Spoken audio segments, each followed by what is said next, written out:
Assalamualaikum warahmatullahi wabarakatuh. Alhamdulillah wa syukrillah wa la haula wa la quwata illa billah.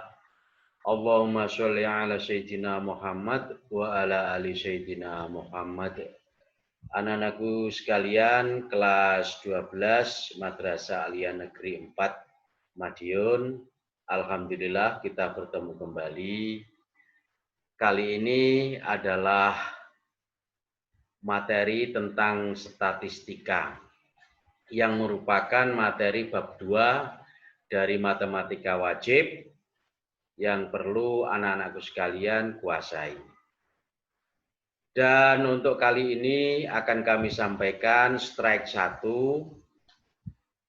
yaitu konsep dasar statistik yang mempunyai tujuan pembelajaran di mana siswa diharapkan dapat menjelaskan konsep dasar atau istilah-istilah yang ada di dalam statistik.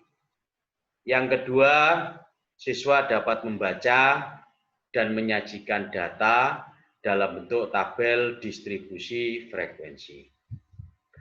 Untuk itu, anak-anak sekalian, mari kita mulai bersama-sama dengan membaca Bismillahirrahmanirrahim. Statistika dan statistik. Ada beberapa hal yang perlu dipahami oleh anak-anak sekalian sebagai pengetahuan dasar, yaitu tentang statistika.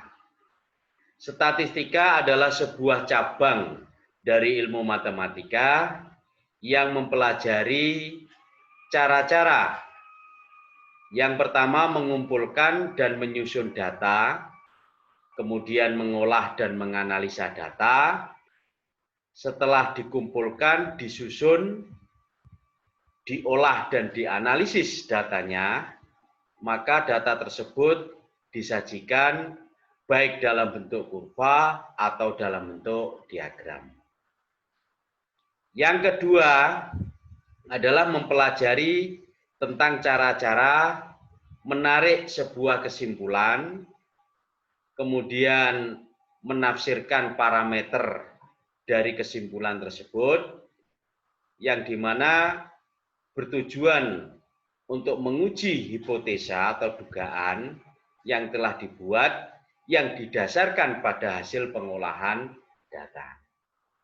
Jadi statistika adalah sebuah cabang dari ilmu matematika yang mempelajari mulai dari mengumpulkan suatu data dan menyusun data, kemudian data tersebut diolah dan dianalisis. Setelah diolah dan dianalisis, maka data tersebut disajikan baik dalam bentuk kurva atau diagram. Setelah itu kemudian diambil sebuah kesimpulan. Dari kesimpulan itu dapat ditafsirkan sebagai sebuah parameter dari hasil daripada hipotesa yang didasarkan pada hasil pengolahan data. Makanya statistika yang dimana merupakan cabang dari ilmu matematika itu sering digunakan dalam penelitian. Maka statistiknya adalah proses ringkasan hasil pengolahan suatu kumpulan data yang berupa nilai. Dan data ini diperoleh dari hasil sebuah penelitian atau kegiatan penelitian. Maka statistik sangat erat sekali kaitannya dengan kegiatan dari sebuah atau suatu penelitian. Itulah anak-anakku sekalian, konsep dasar atau istilah-istilah yang harus anak-anak sekalian pahami antara statistika dan statistik. Selanjutnya adalah beberapa pengertian dasar dalam statistika. Ada istilah populasi yang merupakan seluruh objek yang akan diteliti. Di depan kami sampaikan bahwa statistik erat sekali kaitannya dengan kegiatan penelitian. Sehingga populasi adalah seluruh objek yang akan diteliti dalam kegiatan penelitian. Kemudian ada istilah sampel. Sampel adalah bagian dari populasi yang menjadi wakil atau contoh objek yang diteliti. Dalam suatu penelitian, kadang-kadang kita dapatkan hasil penelitian merupakan data sangat besar sekali atau sangat banyak sekali, sehingga tidak mungkin akan dilakukan kegiatan penelitiannya itu yang dimana objeknya sangat besar sekali, yang merupakan populasinya, sehingga dibutuhkan satu wakil atau contoh yang dijadikan objek yang akan diteliti. Nah, wakil yang akan dijadikan objek yang akan diteliti itu namanya sampel.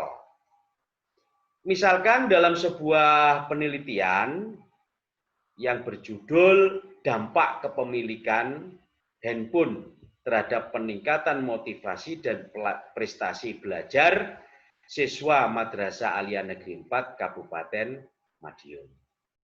Kita tahu setelah diadakan penelitiannya, maka jumlah seluruh siswa MAN 4 Kabupaten Madiun itu sebanyak 360-an. Maka 360 anak inilah yang dikatakan sebagai populasi. Berdasarkan ketentuan atau faktor-faktor tertentu, maka tidak dimungkinkan terjadi kegiatan penelitian itu mengambil semua dari siswa Madrasah Aliyah Negeri 4 Kabupaten Madiun yang sebanyak 36. Maka diperlukan yang namanya sampel dari populasi itu. Misalkan diambil hanya 100 anak dari 360 yang akan diteliti dengan ketentuan-ketentuan atau syarat-syarat tertentu menurut kajian ilmiah, baik itu karena faktor handphonenya yang dimiliki atau faktor lain yang bisa menentukan menjadi sebuah sampel, maka 100 anak inilah yang akan dijadikan sebagai objek penelitian yang namanya sampel. Itulah perbedaan antara populasi dan sampel. Kemudian ada istilah datum dan data di dalam statistik. Datum adalah catatan keterangan atau informasi yang diperoleh dari sebuah penelitian. Baik berbentuk bilangan, atau lambang, atau sifat, atau keadaan lain dari objek yang diteliti. Catatan keterangan atau informasi yang diperoleh dari kegiatan penelitian itulah yang dikatakan datum. Sedangkan untuk data adalah kumpulan dari beberapa datum. Jadi data itu adalah kumpulan dari beberapa datum. Ini perlu kami tegaskan kepada anak-anak sekalian. Contoh, tabel hasil penelitian prestasi belajar matematika. Ini saya buat tabel yang hanya 6 anak saja untuk memperjelas antara datum dan data. Dari tabel ini diperoleh nomor 1, nama siswa Ali, nilai kognitif hasil prestasi belajar matematikanya 60. Kemudian nilai sikapnya sedang. Kemudian nomor 2, Zainab, nilai kognitifnya 75, sikapnya sedang. Kemudian Ridho, nilai kognitifnya 95, nilai sikapnya sangat baik. Yang keempat, nama siswa Muhammad, nilai kognitifnya 83, nilai sikapnya baik. Kemudian siswa nomor 5, Nasir, nilai kognitifnya 85, nilai sikapnya baik. Siswa nomor 6 namanya Juminten. Nilai kognitifnya 68, nilai sikapnya sedang. Dari tabel yang seperti ini, maka yang dikatakan sebagai datum adalah masing-masing daripada data yang dimiliki oleh siswa tersebut. Masing-masing itulah yang namanya, atau masing-masing informasi itulah yang namanya datum. Ini bisa dilihat anak-anak sekalian dari slide. Kemudian kumpulan dari beberapa datum ini maka dikatakan sebagai data. Sehingga anak-anak sekalian bisa membedakan antara datum sama data. Kalau datum adalah informasi atau keterangan masing-masing dari sebuah bilangan, sebuah lambang, atau sifat, atau keadaan dari objek yang diteliti. Sedangkan data adalah kumpulan dari semua datum-datum dari suatu kegiatan penelitian. Itulah istilah datum dan data. Anak-anak sekalian, di dalam kegiatan penelitian juga ada istilah data kualitatif dan data kuantitatif. Data kualitatif adalah data yang menunjukkan sifat atau keadaan objek yang dinyatakan dengan kurang, sedang, baik, dan sangat baik. Ini namanya data kualitatif. Sedangkan data kuantitatif adalah data yang menunjukkan jumlah ukuran objek dan disajikan dalam bentuk bilangan. Contoh dari tabel prestasi belajar matematika yang saya sampaikan dalam slide tadi, kita pakai sebagai contoh di slide yang berikut, yang ini maksud kami. Maka yang dikatakan sebagai data kualitatif adalah data yang dimiliki oleh masing-masing siswa tersebut yang dinyatakan dalam bentuk sedang, ukurannya sedang, sangat baik, baik, dan sedang. Maka dari tabel inilah yang dikatakan sebagai data kualitatif. Sedangkan data kuantitatifnya adalah data yang menunjukkan jumlah ukuran objek yang disajikan dalam bentuk bilangan. 60, 75, 95, 83, 85, 68, ini dikatakan sebagai data kualitatif. Ananda sekalian, selanjutnya adalah materi statistik. Slide yang kami sampaikan sebelumnya adalah istilah-istilah yang ada di dalam statistik. Dan sekarang adalah materi statistiknya. Materi yang pertama adalah tabel distribusi frekuensi, histogram, dan poligon yang akan kita bahas. Kemudian materi statistik yang kedua adalah ukuran pemusatan data dan letak data. Yang ketiga adalah materi ukuran penyebaran data. Ketiga materi ini adalah merupakan pemetaan dari materi statistik yang harus anak-anakku sekalian kuasai sehingga secara menyeluruh dapat memahami tentang materi statistik. Yang pertama adalah tabel distribusi frekuensi, histogram, dan poligon yang dalam slide 1 ini akan kita bahas. Dalam tabel distribusi frekuensi, histogram, dan poligon, kita harus mampu membaca data yang disajikan dalam bentuk tabel frekuensi, tabel distribusi frekuensi tersebut. Pertama kita bahas adalah tabel distribusi frekuensi. Tabel distribusi frekuensi disebut juga tabel sebaran frekuensi, di mana merupakan bentuk penyajian ukuran data yang besar, kemudian disederhanakan dengan cara menentukan banyak nilai amatan yang sama, yang sering kita katakan sebagai sebuah frekuensi, atau banyaknya nilai amatan yang terletak pada interval tertentu. Dalam kegiatan penelitian, kadang-kadang kita menggunakan atau mendapatkan hasil dari kegiatan penelitian tersebut merupakan data yang sangat besar sekali. Tidak memungkinkan kita akan menyajikan data tersebut secara menyeluruh dalam bentuk data per data atau datum per datum, maka diperlukan namanya tabel distribusi frekuensi.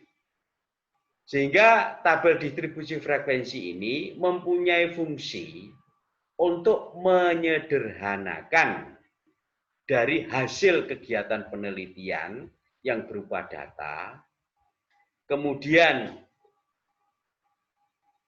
ditentukan banyaknya nilai amatan yang sama, yang sering kita katakan frekuensi, atau kita buat nilai amatan tersebut dalam bentuk interval. Nah, tabel distribusi frekuensi ini dibedakan menjadi dua. Tabel distribusi frekuensi tunggal dan tabel distribusi frekuensi berkelompok. Seringkali digunakan kalau tabel distribusi frekuensi tunggal, di mana datanya tidak seberapa besar, sehingga memungkinkan untuk dibuat tabel distribusi frekuensi tunggal. Dan tabel distribusi frekuensi berkelompok, ini biasanya digunakan untuk menyajikan data yang sangat besar, kemudian dijadikan secara berkelompok, atau disederhanakan, sehingga ketika dibaca dari tabel distribusi frekuensi tersebut, sangat mudah untuk memunculkan hasil sebuah kesimpulan. Anak-anak sekalian, selanjutnya, contoh tabel distribusi frekuensi tunggal. Misalkan kita punya tabel hasil nilai ulangan mata pelajaran matematika dari 40 anak dengan data atau hasil nilai sebagai berikut. Dari hasil nilai yang demikian ini dapat kita sajikan dalam bentuk tabel distribusi frekuensi tunggal, di mana banyaknya anak atau banyaknya data hanya 40 siswa atau 40 anak. Tabel distribusi frekuensi tunggalnya adalah bisa dilihat dalam slide ini, anak-anak sekalian. XI adalah merupakan data, kemudian ada istilah turus, kemudian frekuensi. Data macamnya atau hasil datanya yang diperoleh, misalkan datanya adalah hasil nilai yang mendapatkan hasil ulangan maksud kami dari mata pelajaran matematika yang mendapatkan nilai 2. Di sini ada 2 anak, maka frekuensinya 2. Turus adalah sebuah langkah untuk meyakinkan, sehingga seringkali dilihat diberi tanda tegak sebanyak 2. Maka istilah inilah yang dikatakan turus. Kemudian yang mendapatkan nilai 3 dengan turus ada 3, ada 4, tegak tandanya ini, sehingga frekuensinya adalah 4. Kemudian yang mendapatkan nilai 4 ada 5, yang mendapatkan nilai 5 ada 8, yang mendapatkan nilai 6 ada 11, yang mendapatkan nilai 7 ada 6, yang mendapatkan nilai 8 ada 4. Ini adalah frekuensi. Maka dari tabel distribusi frekuensi tunggal yang demikian, ini bisa kita baca tabel yang demikian ini, maksud kami, dalam sebuah deskripsi bahwa yang pertama, nilai terendah dengan nilai 2 sebanyak 2 anak. Nilai tertinggi dengan nilai 8 sebanyak 4 anak. Nilai ukuran prestasi siswa pada nilai berkisar dari 5 sampai dengan 7. 4. Berkemampuan sedang. 5. Persentase kualifikasi sedangnya adalah 62,5%. Ini ketika kita itu membaca tabel distribusi frekuensi tunggal. Selanjutnya, anak-anak sekalian, tabel distribusi frekuensi berkelompok. Contoh, tabel hasil nilai ulangan mata pelajaran matematika dari 103 anak. Disajikan dalam bentuk tabel yang demikian ini, maka tabel ini dikatakan tabel distribusi frekuensi berkelompok.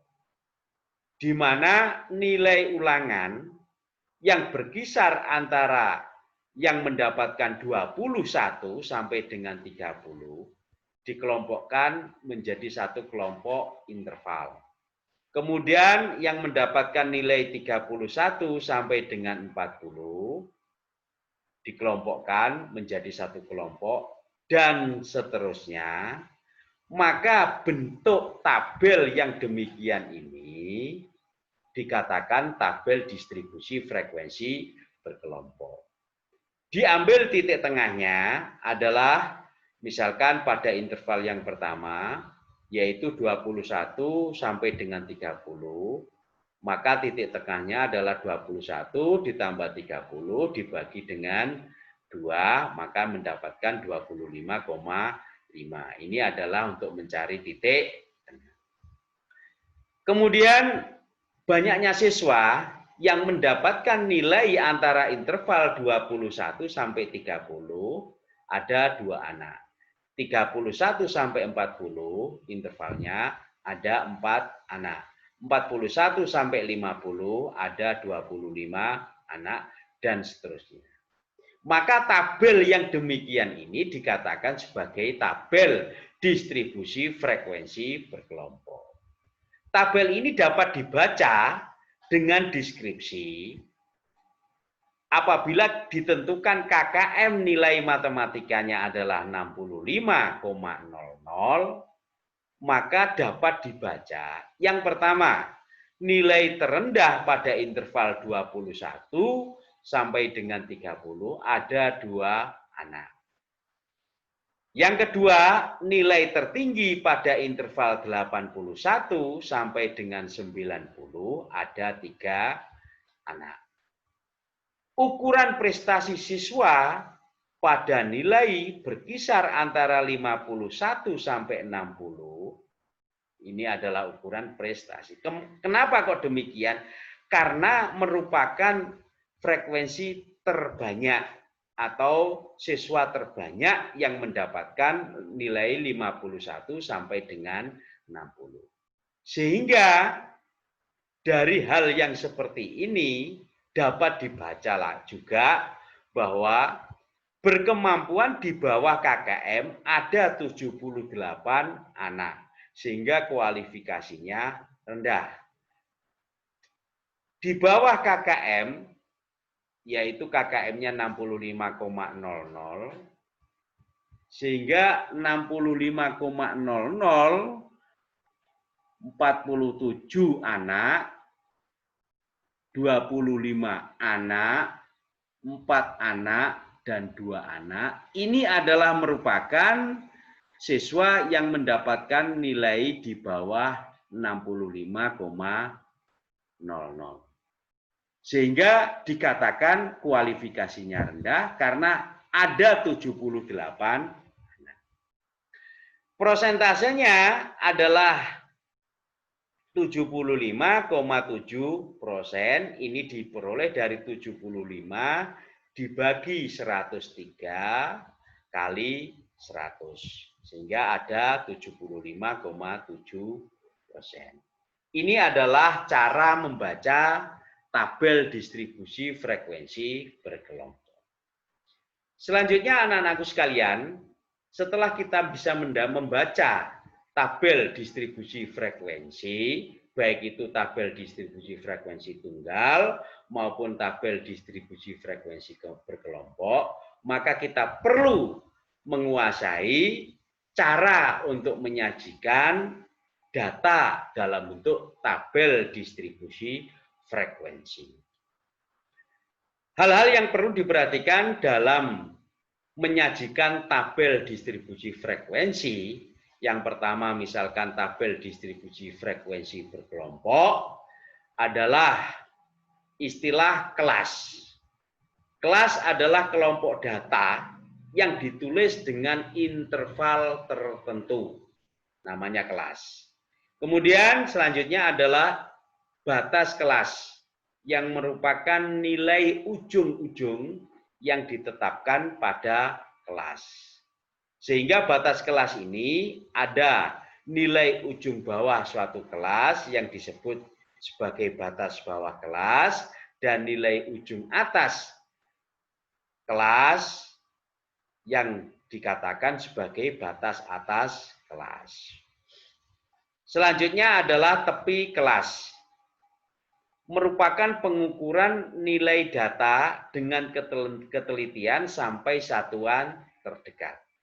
Dalam statistik ditentukan bahwa tepi kelas ada tepi bawah yang merupakan batas bawah min 0,5.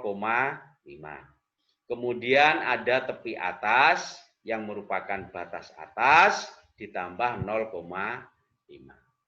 Jadi sebelum menyajikan data dalam bentuk tabel distribusi frekuensi berkelompok, maka kita perlu sekali memahami apa yang dikatakan kelas, apa yang dimaksud batas kelas, apa yang dimaksud dengan tepi kelas.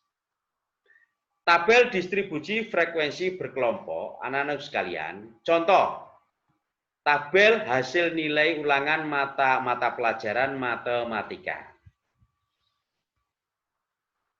yang disajikan dalam tabel distribusi frekuensi berkelompok sebagai berikut.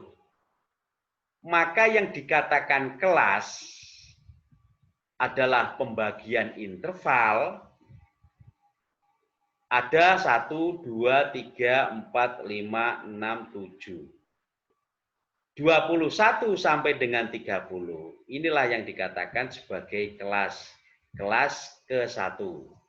Kemudian 31 sampai 40, kelas yang ke-2. 41 sampai dengan 50, kelas yang ke-3. Sampai dengan kelas yang ke-7, yaitu 81 sampai dengan 90, yang merupakan interval antara 21 sampai 30 sebagai kelas ke-1, 31 sampai 40 sebagai kelas yang kedua, dan seterusnya. Inilah yang dikatakan sebagai kelas. Kemudian ujung bawah dari interval kelas ini dikatakan sebagai batas bawah.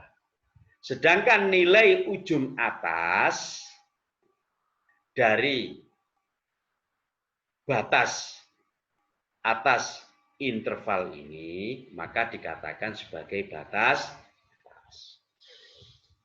Kemudian yang dikatakan sebagai tepi atas adalah batas atas ditambah dengan 0,5 sama dengan 90,5 dikatakan sebagai tepi atas. Sedangkan tepi bawah dari semua batas bawah ini, misalkan di sini adalah yang kelas 81 sampai dengan 90, maka untuk tepi bawahnya adalah batas bawah dikurang 0,5 sama dengan 80,5, maka dikatakan sebagai tepi bawah. Selanjutnya, Ananda sekalian, langkah-langkah untuk menyusun tabel distribusi frekuensi berkelompok. Yang pertama, buatlah statistik jajaran atau urutan data dari data yang diperoleh. Biasanya data yang diperoleh itu dalam bentuk data yang mentah. Kemudian kita menentukan nilai rentangnya, yaitu data yang tertinggi dikurangi dengan data yang terendah. Dalam penelitian, seringkali kita mendapatkan data tidak dalam bentuk jajaran atau sudah terurutkan. Data masih merupakan bentuk yang acak, sehingga perlu kita urutkan dalam istilah statistik dikatakan sebagai statistik jajaran. Kemudian kita mencari nilai rentang dari data tersebut karena sudah diurutkan dari data yang tertinggi maupun dari data yang tertinggi menuju ke terendah atau sebaliknya data dari yang terendah menuju ke tertinggi, maka bisa kita mencari nilai rentangnya, yaitu dari data yang tertinggi dikurangi data yang terendah. Kemudian langkah selanjutnya yang kedua adalah kita menentukan banyaknya kelas dengan K yang merupakan banyaknya kelas dan N merupakan banyaknya data atau ukuran data. Maka banyaknya kelas dapat dicari dengan menggunakan rumus K sama dengan 1 plus 3,3 kali log N. N adalah banyaknya data. K adalah banyaknya kelas. Kemudian langkah yang ketiga adalah kita menentukan panjang atau interval dari masing-masing kelas. Yaitu dengan menggunakan rumus panjang kelas sama dengan rentang yang sudah kita cari dibagi dengan banyaknya kelas yang sudah kita dapatkan. Langkah yang keempat adalah kita menetapkan masing-masing kelasnya. Kemudian langkah yang kelima adalah kita menentukan frekuensi dari tiap-tiap kelas tersebut. Kemudian kita menyusun tabelnya. Contoh, kita menyusun atau menyajikan tabel distribusi frekuensi berkelompok. Misalkan dari data, dari suatu data diperoleh dari 40 kali pengukuran yang didapatkan data tersebut adalah sebagaimana yang kami tayangkan dalam slide ini. Maka data ini masih merupakan data mentah. Di mana pengukuran yang pertama diperoleh 157, pengukuran yang kedua 149, pengukuran yang ketiga 125, dan seterusnya sampai pengukuran yang ke-40 diperoleh 128. Dari data ini merupakan data yang mentah. Maka langkah yang pertama untuk membuat tabel distribusi frekuensi berkelompok adalah membuat statistik jajaran. Mengurutkan data dari yang terendah menuju tertinggi atau data yang dari tertinggi menuju terendah. Ternyata dari data ini setelah diamati, data terendahnya adalah 119 dan data tertingginya adalah 176. Sehingga langkah yang ke-1 yang merupakan statistik jajaran atau mengurutkan data yang terendah menuju ke data yang tertinggi, kita cari rentangnya. Sehingga rentangnya diperoleh bahwa nilai atau data tertinggi dikurangi dengan data yang terendah atau data maksimal dikurangi dengan data minimal. Sama dengan 176 dikurangi 119 sehingga diperoleh sama dengan 57. Hasil pengukurannya sama dengan rentangnya 57 mm misalnya. Kemudian langkah yang kedua adalah menentukan banyaknya kelas dengan banyaknya data N sama dengan 40. Rumus yang dipakai untuk menentukan banyaknya kelas adalah K sama dengan 1 plus 3,3 kali log N, di mana N-nya sama dengan 40. Sehingga diperoleh 1 plus 3,3 log 40 bisa dicari dengan menggunakan kalkulator atau bisa dicari dengan menggunakan tabel logaritma. Diperoleh log 40 adalah 1,602 dengan nilai desimal di belakang koma kita pakai 3 angka. Sama dengan sehingga diperoleh 1 plus 3,3 kali 1,602 sama dengan 6,286. Dibulatkan ke atas, maka diperoleh 7 kelas.